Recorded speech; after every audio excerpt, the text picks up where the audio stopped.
Hello, everybody, and welcome to another, what should I say, episode of Zay's Historicizes. I'm not sure, but it's Saturday. It's Saturday afternoon. It's actually a little past 4 or past 5. I'm not sure. I haven't checked my alarm clock in a while, but I kind of wanted to start a really, really funny series on here. And it was just going to be concerning. It was literally just going to be me finding newspaper articles of the past and reading them. So I have time this Saturday. I do have my brothers. They're flying in from Carolina. They'll be here this tonight. So I decided to go ahead and film this segment because I feel like this is something I find endlessly fascinating, just reading old newspapers. And I hope you guys do as well. But yeah, basically every single, and I'm going to go ahead and put these up here if you want to read along with me. But all of these stories that I'm going to be reading actually appeared on the Washington, D.C. Evening Star newspaper on the week of October 16th, 1885. So let's go ahead and get started. I'm going to go ahead and start with our very first story. And this one is called At Her Baby's Grave, a Pathetic Scene in a Courtroom at Chicago. So this is in Chicago that same week. In Chicago, during the hearing of a divorce case before Judge Gardner, a very affecting incident occurred.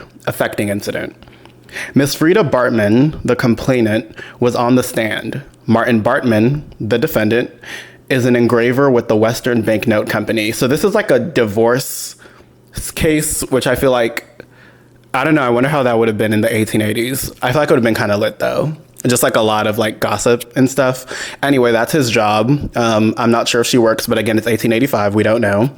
In the midst of a tale of cruel treatment on the part of the husband, that individual leaned over and whispered to his counsel. The lawyer straightened up with a look of importance and remarked, "Your husband says that upon one occasion you came home at 10 o'clock at night with torn dress and disheveled hair, that you told him upon that occasion that you had been at the cemetery. How about that? How about that?" The witness dropped her eyes to the floor to hide her tears. "How about that?" asked the attorney. With a glance at the judge, she began her reply. "My boy, the only one we ever had," she said, "had been dead a year that day. It was late in the evening when he died. I remember it well. And when that hour came, I was at his grave in Graceland kneeling. He was my only son, Judge, and I lingered longer than I thought, arranging the flowers. When I got up, the big gate was closed. I shouted, but no one could hear. I suppose for no one came.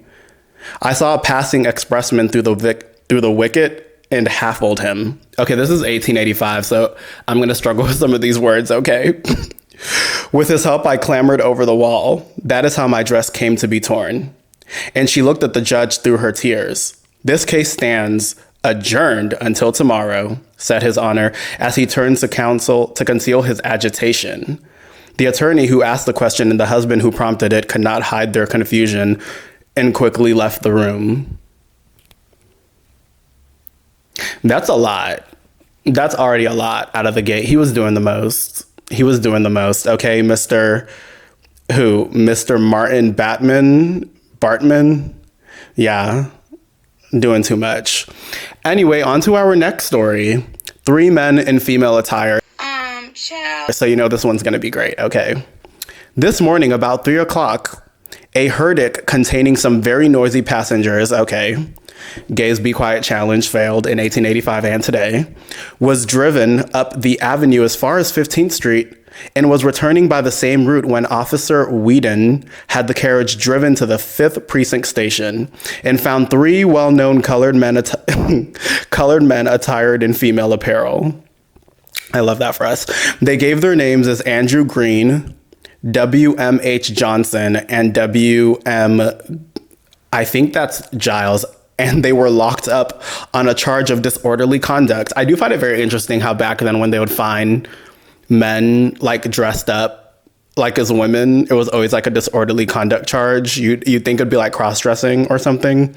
Green was attired in a blue satin dress and a pink jersey with a shawl thrown across his shoulders. Giles, who is very tall, wore a Mother Hubbard dress with a white dress under it. Johnson wore a red dress with patent leather, slippers, and a blue fascinator over his head. This morning in the police court, they were charged with disorderly conduct, but the judge advised a charge of vagrancy to be filed and gave them 90 days in default of bonds. I love how they went into like describing their outfits. I don't know why that's so freaking hilarious to me. Oh yeah, they were arrested for like vagrancy and like disorderly conduct, but I'm pretty sure the queens were just like, at least they threw my gown in there, honey, because I looked good. That's funny. That's hilarious. I'm sorry. Yeah, they probably shouldn't have been so loud, but Mr. Giles, Green, and Johnson, you did that. Yeah, you did that. Sorry for the charge though, but it's 1885, so probably shouldn't have done that. I don't know. So up to our third story, captured by electricity. This one I thought was pretty interesting as well. A broken electric light wire at State and Harrison Street, Chicago, so this is Chicago again, became connected Wednesday night with an iron pillar. Okay. This passed the electric current along a band railing, and it, returning by another railing, made a complete circuit. A Negro came along and leaned warily against the railing. Then he bristled up with energy. His arms were closed around the railing, and his body was bent like a letter S. Okay. He had no idea what was the matter with him, and being unable to let it go of his hold, cried out loudly that he was dying. A dozen men ran to his assistance and were soon experiencing the same tingling effect of the electricity. Crazy. Some laughed, others cried, and many called for help. A crowd soon gathered, and a few additional victims were hanging on the railing. Finally, the crowd numbered nearly 500. Okay. Is this possible? I don't know. Like, if I saw this, okay. Cars were stopped and no one could get past. A police wagon arrived just as an enterprising man had discovered the cause of the trouble and released the victims by disconnecting the wire. The police dispersed the crowd. Everybody laughed and no one was arrested. I love how it says nobody was arrested. Like, who are they going to arrest? Like, what? Is that possible? Or was it saying like a crowd of nearly 500 were just hanging around? And I love how it says cars stopped. And then it says a police wagon. Like, in 1885, did they have like cars yet? Like, I know by cars they're talking about like carriages. I don't know. I don't know. I'm going to look all of this up after this and look so incredibly stupid. Anyway, to our next story. The effective Texan way. I don't think that's ever a good thing. Anyway, this is Hempstead, Texas. I'm sorry if you're from there. This is October 16th, Wednesday night. Okay. Wednesday night, a mob burned the slaughterhouse and pens with their contents belonging to George Burton and John Ness. After this, the mob came to town, awoke Burton and Ness, and gave them 5 days to leave the town and 15 days to leave the country. The men were told that there had been too many stolen beeves butchered at their pens, and the intention was to stop it. Okay, wait, so they threatened to make them leave the country too?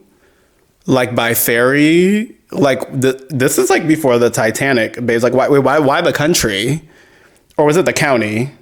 Oh no, that was the county. Oh, I'm stupid. I was I'm like, wait, why the country? Like, they just kicked them out the country? Girl, that's a lot, okay?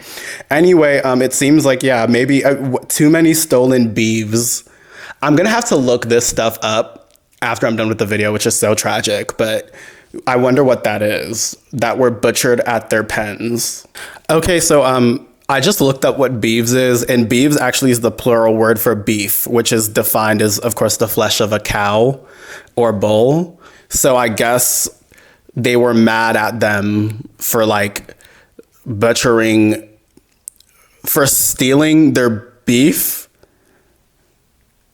That's what I'm thinking, but it's also Texas in 1885. So I'm assuming that was like a very, very big deal back then. They shouldn't have done it. So yeah, leave the county. I get it. Okay. Anyway, the next one is kind of crazy. It's kind of extra. It gives Florida man, but it's actually Arkansas. But just think of like a modern Florida man equivalent. Okay. So this is called to blow himself up with dynamite. So this is Hot Springs, Arkansas. I'm assuming ARK, October 16th, that same day, actually. Advices from the Bear Mountain mining camp west of here states that L.E. Gore, his name is Gore,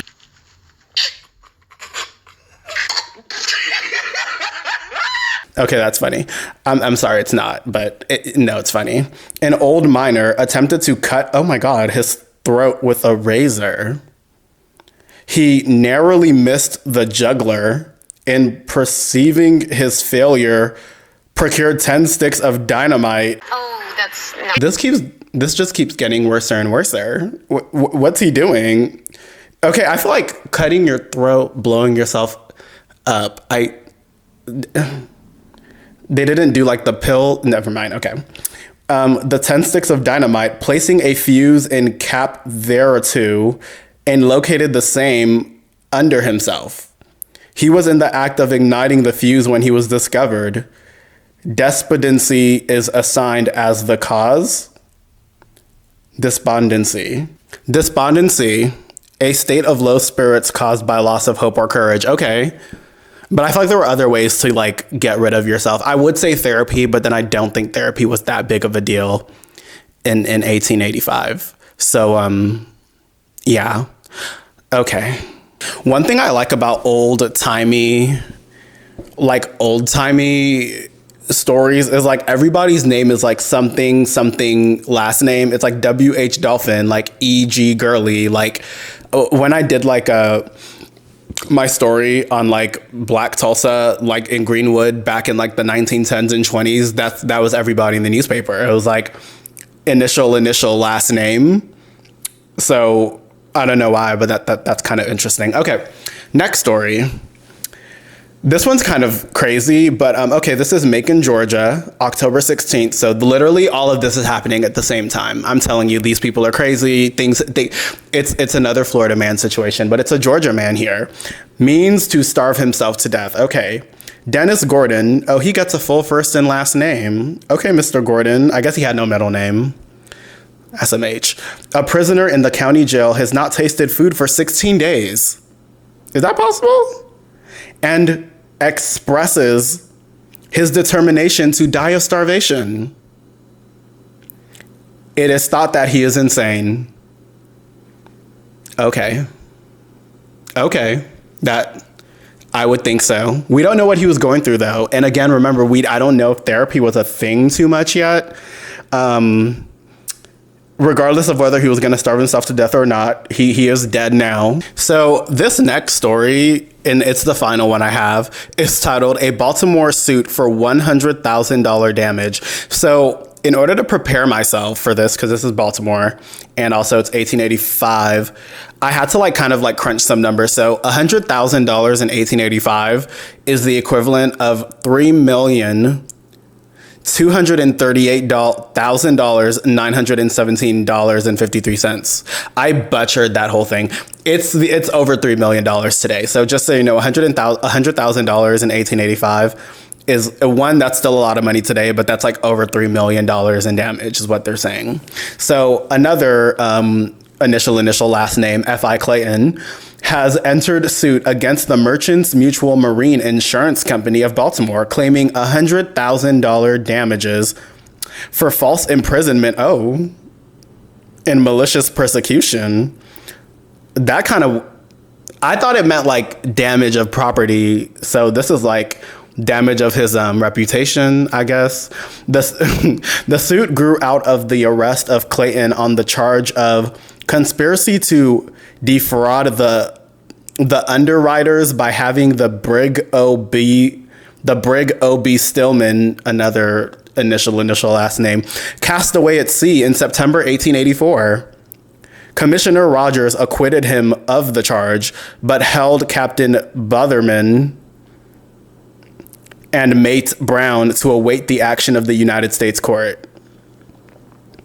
So me making sense of that is saying he's suing them for over $3 million in damages because they imprisoned him and arrested him on the charge of conspiracy to defraud them. This is literally what I just read. Back in September of 1884, which would have been a little bit over a year to October 1885, which is now that he's bringing them a suit, I guess. Part of me wants to look up these stories and be what happened to them. But then at the same time, it's we don't know their first names. It's first initial, middle initial, last name. When did we stop doing that? I kind of want to know when that stopped being a thing. Yeah, basically that was what was going on around our country that week of October 16th, 1885. Clearly a lot. And one thing I really, really love about old newspapers, and it's something I'm always going to say, is like, it really, really humanizes our ancestors. I think we have this very, very stoic view of our past in the way that, our ancestors behaved. And we kind of forget that they behaved like we did. These are the people who raised us, or the people who raised the people who raised us. And whenever you hear these stories, a lot of them were kind of gory, but I mean, nothing here is something you wouldn't see today for the most part. As I always say, there's really nothing new under the sun. Hearing about the divorce case, hearing about the drag queens caught in the carriage, the electrocution story, which I'm still kind of like, that was a lot. I don't know. I don't know how electrocution works though. Somebody please explain that to me. And then also just like the man attempting to starve himself, or the man suing them for damages. It's like, this is stuff you'll read in the news today. This is something that you'll see in the news today. It's just your standard fare for, I guess it's just part of being human. So yeah, like I said, it's gonna be like a series on here. I'll just choose different newspapers from around the country at any particular time, any particular week, most of the time mainly from, like, I'm assuming the 19th century, very early 20th century, just to break down some of those stories, like shed light on some of those stories. I wonder where all those people are today. I know they're dead, but I kind of wondered what became of some of those stories, and how they told those stories later in their life. But yeah, that was just something I thought would be very, very interesting to do. And yeah, I hope you guys enjoyed it. But yeah, enjoy your day. Bye.